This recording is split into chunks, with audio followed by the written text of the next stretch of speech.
Cinta pertama untuk selamanya. Bagian 3, bab 642.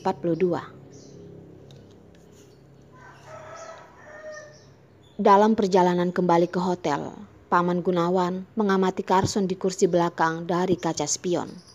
Ingin mengatakan sesuatu, tetapi tidak berani untuk mengatakannya. Lagi pula, apa yang tuan muda mereka ingin lakukan bukanlah sesuatu yang dapat Paman Gunawan atur sebagai supir. Selain itu, tuan muda keluarga mereka masih muda dan kuat, dan tidak ada yang perlu dikhawatirkan tentang membawa pulang gadis itu. Lebih dari setengah jam, akhirnya mobil tiba di hotel. Mobil berhenti. Carson mengerutkan kening dan turun, memegang pintu hotel. Tuan Carson, melihat bahwa Carson membawa seorang wanita, Daipa, yang sedang menunggu di hotel, menyambutnya pada awalnya. Tingkat keterkejutannya jauh lebih besar daripada Paman Gunawan. Daipa tidak tahu harus berkata apa untuk waktu yang lama. Dan presidir malam itu kembali dengan seorang wanita. Ini adalah sesuatu yang bahkan tidak terpikirkan sebelumnya. Suruh orang-orang menyiapkan satu set pakaian wanita bersih dan mengirimnya ke kamarku. Carson mengatakan dengan dingin dan berjalan menuju lift tanpa menyipitkan mata. Tuan Carson, Daipa masih ingin mengatakan sesuatu, tetapi Carson sudah memasuki lift. Pintu lift pun tertutup. Bahkan bagian belakang Carson tidak dapat dilihat. Kembali ke kamar, Carson memasuki kamar mandi. Pakaian yang dikenakan semua sudah rusak dan tubuhnya penuh dengan bau alkohol. Pakaiannya itu harus diganti. Namun, mereka adalah pria dan wanita. Tidak ada hubungan antara kedua orang itu. Carson tidak bisa melepas pakaian dari seorang gadis. Mengenakan pakaian kotor tidak bisa tidur. Tidak bisa mandi, tetapi tidak bisa melepas pakaiannya untuk mencuci. Setelah memikirkannya, Carson memutuskan untuk memandikannya dengan baju yang masih terpakai. Carson mendorong Arila masuk ke dalam air panas dan berdiri sendiri di bawah pancuran untuk membersihkan kotoran pada mereka. Setelah dibilas, Daipa juga baru saja mengirim pakaian. Carson berkata, "Pergi ke kamar mandi untuk membantunya mengganti pakaian." Daipa datang ke kamar yang merupakan kamar Carson. Daipa mendongak dan menatap Arila, wanita aneh yang terbaring di tempat tidur Tuan Carson dengan pakaian basah. Daipa menunduk dan tidak berani melihatnya. Dia tidak berani menjadi multipass. Dia mengganti pakaian tidur wanita itu dengan kecepatan tercepatnya. Tuan Carson, sudah selesai. Daipa datang ke ruang tamu untuk melaporkan situasinya. Panggil orang-orang datang untuk membersihkan. Nada Carson masih dingin, menoleh pada Daipa, tapi tidak menatapnya. Tuan Carson, wanita itu urusanku. Kata-kata Daipa belum selesai, Carson memotongnya. Carson memiliki asisten khusus. Mereka adalah asisten yang tepat dalam pekerjaannya. Carson bersedia mendengarkan saran mereka. Tetapi, kehidupan pribadi adalah urusan sendiri. Dan tidak ada yang dapat membuat pernyataan yang tidak bertanggung jawab. Aku akan memanggil pegawai hotel. Daipa tahu bahwa ada banyak masalah dan dengan cepat mundur. Staf hotel dengan cepat bergegas untuk membersihkan ruangan dan mengganti selimut dan persediaan lainnya. Ketika mereka pergi, Arila tidur di ranjang besar tempat Carson tidur. Melihat posisi tidur Arila, alis Carson menjerit lagi dan ada kemarahan di matanya. Jika Arila tidak mengikuti Carson malam ini, apakah Arila akan berbaring di tempat tidur seorang gangster? Memikirkan hal ini, Carson mengangkat telepon untuk memutar nomor telepon. Setelah ada yang mengangkat, Carson berkata, "Kau bisa membantuku untuk melihat seseorang. Selama dia di Kyoto, kau harus memastikan keselamatannya."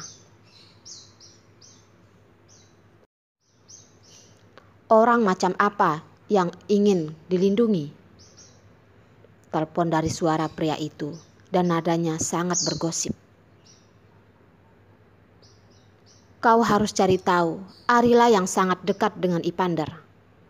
Arila adalah putri kedua orang yang aku ingin kau lindungi. Jika sesuatu terjadi padanya, aku akan mencarimu." Carson tidak memiliki kesempatan untuk berbicara dengan pihak lain dan langsung menutup telepon. "Elisa adalah putrimu. Bukankah aku adalah putrimu? Karena Elisa hamil anak dari Ipander, maka kalian lindungi dia, bukan aku. Begitu? Apakah kalian benar-benar orang tua kandungku? Apakah putrinya hanya bisa menggunakan cara ini? Ini sangat konyol. Kamu tidak menginginkanku. Aku tidak ingin kamu di masa depan. Tidak usah membahas hal ini lagi di masa depan."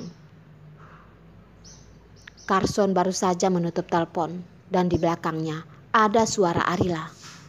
Dalam tidurnya, Arila mengigau tentang keluarganya. Meskipun Arila terus mengatakan bahwa tidak peduli, Arila sebenarnya peduli kepada keluarganya. Jika benar-benar tidak peduli, kau tidak akan kehilangan kendali dalam mimpi dan kau tidak akan sedih. Carson berjalan dan menarik selimut untuk menutupi Arila. Duduk di tepi tempat tidur. Mata Carson jatuh pada wajah Arila yang putih. Kenapa Arila berbeda dari yang lain? Kenapa Carson ingin mengikuti Arila? Mengapa Carson dengan sabar mendengarkan Arila? Mengapa Carson membawa Arila kembali ke hotel dan membiarkannya tidur di tempat tidurnya? Carson tidak memikirkannya dan tidak berencana untuk memikirkannya lagi. Duduk dengan sebentar, melihat bahwa Arila tidak membuat suara lagi, Carson pergi ke ruang kerja di sebelah dan terus bekerja.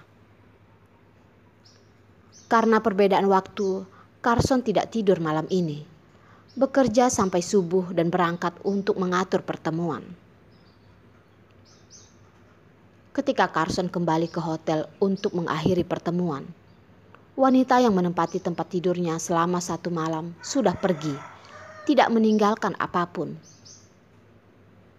Carson tidak tahu mengapa, tidak melihatnya setelah kembali. Carson merasa sedikit bingung. Ini adalah pertama kali Carson melihatnya. Ingat wanita itu dalam-dalam. Ingat bahwa Arila mabuk dan memuntahi Carson. Dan bagaimana dengan wanita itu? Arila tidak ingat sama sekali. Mungkin pria itu benar-benar karakter virtual ketika muncul di sebelah tadi malam. Arila punya mimpi, dan setelah bangun, pria itu pun tidak ada. Setelah itu, Carson mendengarkan orang yang memberi perlindungan kepada Arila dan mengatakan bahwa metode yang lebih baik untuk Arila, sehingga tidak ada tempat di Kyoto. Jadi Arila terpaksa pergi ke kota selatan, yaitu kota Pasir Bumi. Beberapa tahun kemudian, Carson bertemu di Pasir Bumi. Mengingat masa lalu, Carson hanya merasa bahwa jantungnya sakit. Seolah-olah semut bersuara, dunianya gelap. Pada saat itu, Arila mengalami pengkhianatan yang begitu besar.